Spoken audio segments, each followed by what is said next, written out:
மயப்படுவதாக ஜெயிப்பாளர். ஜோதிகளின் தேவனே, நன்மையான ஈவுகளை நாள்தோறும் தருபவரே.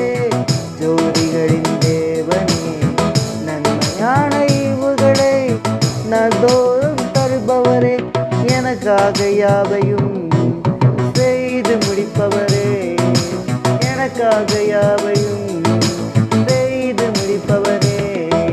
தடைகளை உடைத்து கட்டுகளை அறுத்து அனுதினம் என்னை காப்பவர்.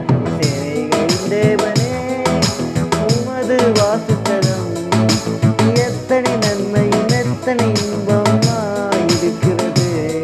எங்கள் சேனைகளின் தேவனே. இந்த வசனம் யாக்கோப்பு 1:17. நன்மையான எந்த தெய்வம் பூர்ணமான எந்த வரமும் பரத்திலிருந்து உண்டாகி ஜோதிகளின் பிதாவிடத்திலிருந்து இறங்கி வருகிறது. அவரிடத்தில் யாதொரு மாதலும் யாதொரு வேற்றுமையும் நிழலும் இல்லை. கர்த்தர் ஆசீர்வதிப்பாராக. இயேசு நேசிக்கிறார்.